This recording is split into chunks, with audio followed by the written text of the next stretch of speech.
함께 기도드리겠습니다.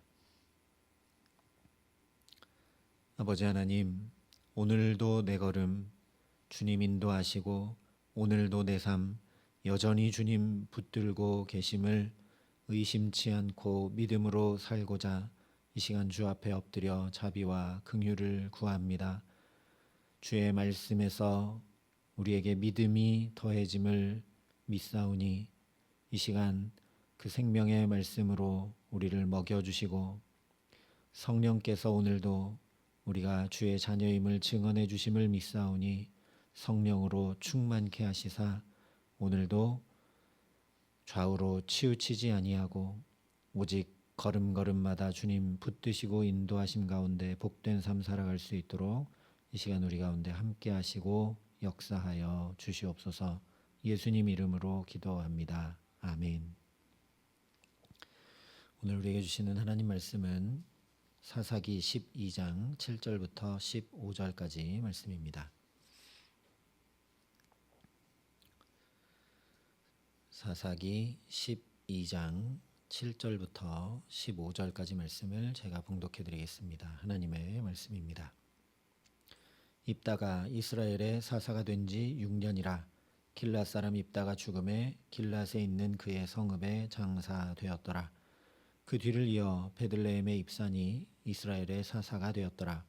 그가 아들 30명과 딸 30명을 두었더니 그가 딸들을 밖으로 시집 보냈고 아들들을 위하여는 밖에서 여자 30을 데려왔더라.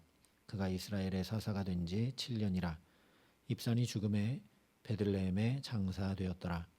그 뒤를 이어 스불론 사람 엘론이 이스라엘의 사사가 되어 10년 동안 이스라엘을 다스렸더라. 스불론 사람 엘론이 죽음에 스불론 땅 아얄론에 장사되었더라. 그 뒤를 이어 비라돈 사람 힐렐의 아들 압돈이 이스라엘의 사사가 되었더라. 그에게 아들 40명과 손자 30명이 있어 어린 나귀 70마리를 탔더라. 압돈이 이스라엘의 사사가 된 지 8년이라 비라돈 사람 힐렐의 아들 압돈이 죽음에 에브라임 땅 아멜렉 사람의 산지 비라돈에 장사되었더라. 아멘. 오늘 말씀은 입다에 이어서 사사가 된 입산, 엘론, 압돈에 대해 전해주고 있습니다. 그 내용은 앞서 사사기 1막을 마치고 입다 직전에 막간에 등장했던 돌라 야일이라는 사사의 경우와 크게 다를 바 없는 내용들입니다. 마치 야일에게 아들 30명이 있었던 것처럼 입다를 뒤이은 사사인 입산도 아들 30명과 딸 30명을 두었다 말씀하고 있습니다. 또한 야일에게 있던 30명의 아들들이 어린 나귀 30을 탔던 것처럼 압돈이라는 사사 역시 아들 40명과 손자 30명이 있었는데 어린 나귀 70을 탔다 말씀하고 있습니다. 사사 돌라의 경우를 보면 사사가 되어서 이스라엘을 구원하고 20년 뒤에 죽었다라는 이야기만 기록이 되어 있는데 오늘 사사 엘론 역시 이스라엘의 사사가 되어 10년 동안 이스라엘을 다스린 후 죽었다라는 이야기뿐입니다. 거의 똑같은 얘기이기 때문에 굳이 이런 내용을 반복하여 이야기할 필요가 없어 보이는데 왜 굳이 또 입산, 엘론, 압돈 세 사람이나 기록하고 있을까요? 사사기는 반복이라고 계속해서 말씀드렸습니다. 우리가 지금까지 쭉 살펴본 대로 비슷한 이야기가 계속 사사기에 반복이 됩니다. 오늘 말씀도 그렇다는 거죠. 우리도 그렇지만 반복하고 또 반복하는 이유는 중요하기 때문이고 강조하기 위함입니다. 앞서 돌라와 야일이라는 소사사가 막간에 기록되어 있던 이유는 인간 사사의 불완전함, 연약함, 부족함, 그럴 만한 자격 없음 뿐만 아니라 그들의 과오, 그들의 잘못을 드러내 보여주기 위함이었습니다. 아무리 사사고 그들이 이스라엘을 구원했다 할지라도 사람은 믿을 수 없다, 의지할 수 없다라는 사실.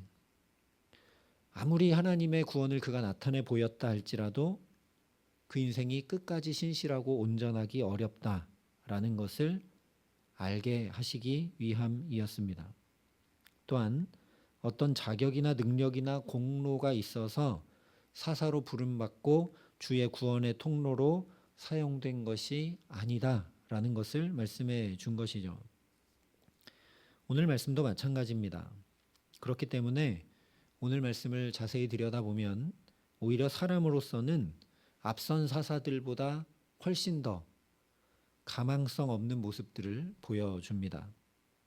일단 사사 엘론을 보면 10장에서 일어나서 이스라엘을 구원했다라고 말씀했던 사사 돌라와 달리 이번에는 이스라엘을 구원했다는 말씀조차 전혀 없이 그저 사사가 되었다라는 말씀뿐입니다. 그가 사사로서 무슨 일을 했는지 전혀 알 수 없다는 거죠. 엘론이라는 사사는 최소한 이스라엘을 구원하는 일이라도 행했는데 이 돌라는 최소한 이스라엘을 구원했다라고 말씀했는데 오늘 엘론은 사사로서 대체 뭘 했는지 알 수가 없다라는 거죠. 또한 입다부터 시작해서 압돈까지 모두 사사로 살았던 기간이 6년, 7년, 10년, 8년뿐입니다. 온니엘은 40년, 에웃은 80년, 드보라는 40년, 기드온도 40년. 이런 사사들에 비하지 않더라도 소사사였던 돌라와 야일도 각각 23년, 22년 동안 사사로 살았으니 이막에 등장하고 있는 입다 이후의 사사들은 너무나 짧은 기간 동안 사사였던 것을 알 수 있습니다. 이 기간으로만 봐도 뒤로 갈수록 점점 더 부족한 자들이 사사로 세워졌다라는 거죠. 그것은 곧 이스라엘이 더 타락하고 더 패역했다라는 것을 드러내 보여주는 것입니다. 왜냐하면 사사가 이스라엘을 대표하고 드러내는 지도자이기 때문입니다. 실제 9절 말씀에 보면 입사는 그가 아들 30명과 딸 30명을 두었습니다. 그러면 자녀가 총 60명이니까 아들이 70명이었던 기드온의 버금가는 숫자입니다. 일단 이것은 아내를 많이 두었다는 명백한 증거죠. 신명기에 보면 하나님께서 만약 가나안 땅에 들어가서 너희가 왕을 세워야 되겠다라는 생각이 들어서 너희 위에 왕을 세우게 되거든 그에게 아내를 많이 두어 그의 마음이 미혹되게 하지 말라 분명히 말씀하셨는데 그 말씀과 정반대로 행하고 있는 사사의 모습이라는 거죠. 뿐만 아니라 곧바로 이어서 그가 딸들을 밖으로 시집 보냈고 아들들을 위하여는 밖에서 여자 30명을 데려왔다 말씀을 합니다. 밖이란 단어의 뜻은 바깥, 타국이라는 의미입니다. 이 사사시대의 상황에 그래서 이 말씀을 비추어 보자면 사사인 입산이 자기 아들, 딸들을 모두 다 이방 민족들과 결혼시켰다라는 이야기죠. 이것 역시 신명기에 가나안의 이방 민족들에 대해 또 그들과 혼인하지도 말지니 내 딸을 그들의 아들에게 주지 말 것이요 그들의 딸도 내 며느리로 삼지 말 것은 그가 내 아들을 유혹하여 그가 여호와를 떠나고 다른 신들을 섬기게 하므로 여호와께서 너희에게 진노하사 갑자기 너희를 멸하실 것임이라 하셨던 말씀과 또 정반대로 행하고 있는 것입니다. 솔로몬의 경우를 보면 실제 이 신명기 말씀대로 이방 여인들과 결혼하여 그가 패망의 길을 걷게 되죠. 이방 민족을 진멸하고 이스라엘을 하나님의 거룩한 백성으로 세워야 하는 존재인 사사가 또 하나님의 말씀을 먼저 청종하고 준행함으로 본을 보이고 이스라엘이 뒤따르게 해야 할 지도자인 사사가 오히려 앞장서서 자기 아들, 딸들을 모두 다 이방 민족과 혼인하게 하고 하나님의 말씀을 앞장서서 정반대로 어기는 참혹한 시대였음을 지금 보여주고 있는 것입니다. 사사 압돈의 경우도 동일합니다. 14절에 그에게 아들 40명과 손자 30명이 있어 어린 낙이 70마리를 탔다 말씀합니다. 앞선 사사 입산과 같이 하나님의 말씀을 따르지 않고 이방 풍습을 따라 많은 아내를 둔 것에 더하여 왕권을 모방하고 백성들 위에 군림하며 살았음을 나타내주고 있는 말씀입니다.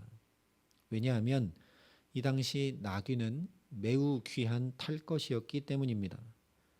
오늘로 말하자면 고급 세단 자동차와 같았던 이 나귀를 자기 아들만 아니라 손자까지 70명이나 타고 다녔으니 오직 하나님만 왕으로 섬겨야 할 사사가 얼마나 부를 축적하고 스스로 아비멜렉과 같이 왕처럼 살고자 했는지를 드러내 보여주는 말씀이라는 거죠.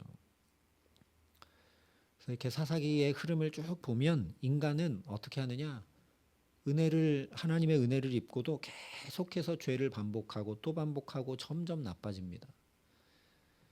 왜 사사들의 말로가 좋지 않을까요? 이스라엘의 모습을 그대로 반영하기 때문입니다.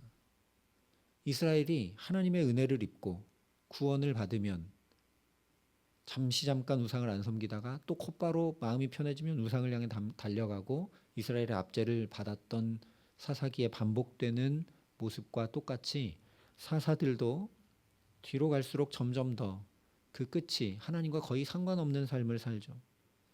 그래서 하나님께 부름받고 하나님께 쓰임받는 것이 물론 중요하지만 그것보다 훨씬 더 중요한 것은 그것을 통해 내가 참으로 하나님의 사람으로 살아가는 변화를 일으키는 것입니다.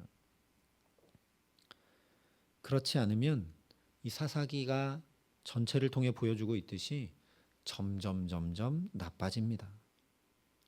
사사기 1막이 기드온의 아들 아비멜렉으로 마치고 이어지는 막간에 돌라와 야일이라는 사사가 등장하면서 무엇을 예고하고 있는 것이냐면 이후에는 더 빈약한 사사가 등장할 것이다 라는 것을 예고하는 말씀들입니다. 오늘 입다 이후에 등장하는 이 3명의 사사들은 이제 또 무엇을 예고하느냐? 그 다음에는 더 최악의 사사가 등장할 것이라는 것을 예고하는 것입니다. 실제 13장부터 나오게 되는 유명한 사사인 삼손을 보면 나실인과 사사로 세움받았음에도 불구하고 부모를 거역합니다. 이방 여인을 자기가 찾아가서 자기 마음에 든다고 자기 마음대로 결혼합니다. 포도주와 독주를 멀리하라고 했는데 자기가 술잔치를 벌입니다.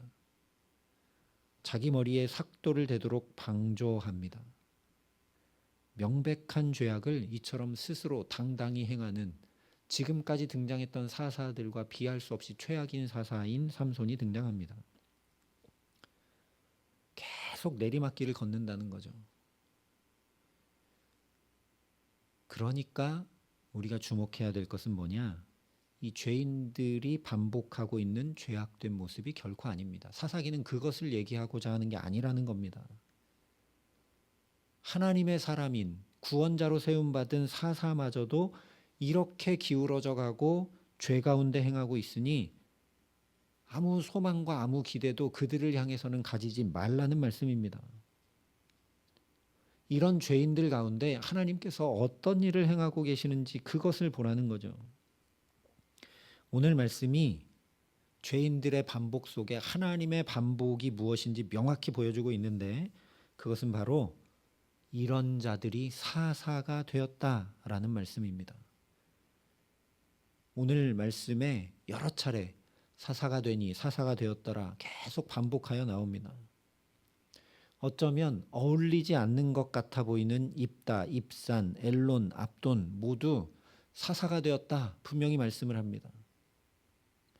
먼저 하나님의 구원을 보이고 하나님의 말씀을 청종하게 하기는커녕 자기들이 먼저 하나님의 말씀에서 어긋났고 백성들보다 먼저 죄의 길로 달려가는 이들을 하나님 여전히 사사라 부르시고 당신의 구원 사역을 감당케 하셨고 그 마지막도 사사로 죽게 하셨다라는 것을 보라는 이야기입니다.